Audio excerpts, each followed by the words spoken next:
Hey everyone, कैसे हैं आप। आज ना हम एक ऐसी किताब की कहानी सुनेंगे जिसने हम सबकी, पूरे देश की किस्मत लिखी, द कॉन्स्टिट्यूशन ऑफ इंडिया। तो चलिए शुरू करते हैं। लेकिन आगे बढ़ने से पहले मैं आपसे एक सवाल पूछना चाहती हूँ। ये जो इतना इम्पोर्टेंट डॉक्यूमेंट है, इसकी आत्मा, इसका सोल आखिर है क्या? बस थोड़ा इंतजार कीजिए, इसका जवाब आपको जल्द ही मिलने वाला है। So what exactly is the constitution? बहुत सिंपल है। समझो ये एक रूल बुक है, एक ऐसी किताब जिसमें वो सारे रूल्स लिखे हैं जिससे एक पूरा देश चलता है। और जब भारत आज़ाद हुआ ना, तो इस रूल बुक की सबसे सबसे ज़्यादा ज़रूरत थी। सोचो, एक नया नया देश, उसे एक रास्ता चाहिए था, एक फाउंडेशन, और वो फाउंडेशन बना हमारा कॉन्स्टिट्यूशन। और एक बात, ये कोई पुरानी धूल खाती हुई किताब नहीं है, इसे एक लाइव डॉक्यूमेंट कहते हैं। लाइव यानी जिंदा। क्यों? क्योंकि ये वक्त के साथ हम लोगों की ज़रूरतों के हिसाब से बदल सकता है, अडेप्ट कर सकता है। तो सवाल ये है कि इस अजीम किताब को लिखा किसने? Who were the heroes behind it? चलिए मिलते हैं इंडिया के कॉन्स्टिट्यूशन मेकर्स से। ज़रा इस नंबर को देखो, 389। इतने सारे मेंबर्स थे कॉन्स्टिट्यूएंट असेंबली में। ये कोई छोटी मोटी कमेटी नहीं थी, ये पूरे इंडिया की आवाज़ थी जो अलग अलग कोने से इस एक काम के लिए इकट्ठा हुई थी। और इस असेंबली की सबसे बड़ी खूबसूरती थी इसकी डाइवर्सिटी। यहाँ जवाहरलाल नेहरू और सरदार पटेल जैसे बड़े नेता थे, तो डॉक्टर अंबेडकर जैसे कानून के ज़बरदस्त एक्सपर्ट भी। और सिर्फ मर्द नहीं, सरोजनी नायडू और विजय लक्ष्मी पंडित जैसी पावरफुल औरतें भी इसमें शामिल थीं। हर कम्युनिटी, हर फील्ड से लोग थे। ओके, तो इस पूरी टीम के दो मेन लीडर्स थे, आइए उन्हें जानते हैं। पूरी कॉन्स्टिट्यूएंट असेंबली के प्रेसिडेंट थे डॉक्टर राजेंद्र प्रसाद, और जो कमेटी एक्चुअल ड्राफ्ट लिख रही थी, द ड्राफ्टिंग कमेटी, उसके चेयरमैन थे डॉक्टर भीमराव अंबेडकर। तो अब आप सोच रहे होंगे कि ये बना कैसे? ये प्रोसेस कितना बड़ा था, कितना मुश्किल। चलो देखते हैं इसके पीछे की मेहनत और डेडिकेशन को। ये टाइमलाइन पूरी कहानी बताती है। ये सफ़र शुरू हुआ मार्च 1946 में एक प्रपोजल से। फिर नवंबर 1946 को असेंबली ने अपना काम शुरू किया, और सालों की मेहनत के बाद वो हिस्टोरिकल दिन आया 26 नवंबर 1949, जब कॉन्स्टिट्यूशन को अडॉप्ट किया गया। और आखिर में 26 जनवरी 1950 को इसे पूरी तरह से लागू कर दिया गया, जिसे हम हर साल रिपब्लिक डे के रूप में सेलिब्रेट करते हैं। 2 साल, 11 महीने और 17 दिन। सोचो, लगभग 3 साल। Imagine the amount of hard work and debate that went into making this one single document. और इस पूरे टाइम में ये असेंबली 166 बार बैठी।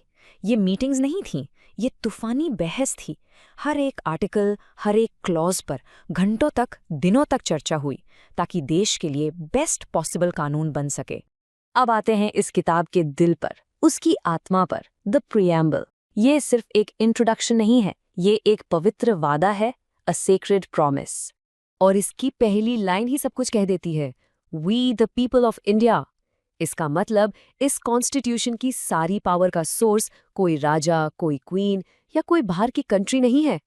पावर हमसे, भारत के लोगों से आती है।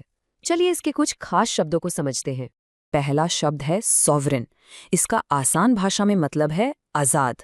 अब इंडिया अपने सारे फैसले, चाहे देश के अंदर के हों या बाहर के, खुद लेगा। हम पर अब किसी का कंट्रोल नहीं है। Next is socialist. Indian context में इसका मतलब है सोशल और इकोनॉमिक इक्वालिटी को बढ़ावा देना, यानी अमीर और गरीब के बीच का फासला कम करना और सबको आगे बढ़ने का बराबर मौका देना। फिर आता है सेक्युलर। इसका मतलब है कि सरकार का, यानी स्टेट का, अपना कोई ऑफिशियल रिलीजन नहीं होगा। सरकार के लिए सब धर्म बराबर हैं, और हर इंसान को अपना धर्म मानने की पूरी आज़ादी है। डेमोक्रेटिक, यानी a government of the people, by the people and for the people. Simple, लोगों की सरकार जो लोगों के लिए काम करती है और जिसे लोग खुद चुनते हैं अपने वोट्स से। और आखिर में रिपब्लिक। इसका मतलब है कि हमारे देश का जो हेड है, द प्रेसिडेंट, वो एक इलेक्टेड पर्सन है। ये पोस्ट विरासत में नहीं मिलती, जैसा राजा महाराजा के टाइम में होता था। लेकिन यहाँ एक इंटरेस्टिंग फैक्ट है। ये जो दो शब्द हैं ना, सोशलिस्ट और सेक्युलर, ये ओरिजिनल प्रियम्बल में नहीं थे। इन्हें 1976 में 42nd अमेंडमेंट के जरिए जोड़ा गया था। साथ ही unity and integrity of the nation में इंटेग्रिटी को भी ऐड किया गया। तो हमने सारे शब्दों समझ लिए, बट आखिर ये इतना इम्पोर्टेंट क्यों है? Why does the preamble matter so much in real life? इसको ऐसे समझो, द प्रियम्बल एक कंपस की तरह है। जब भी कभी जजेस या लॉयर्स कंफ्यूज हो जाते हैं कि किसी कानून का आखिर मतलब क्या है, तो वो प्रियम्बल को देखते हैं।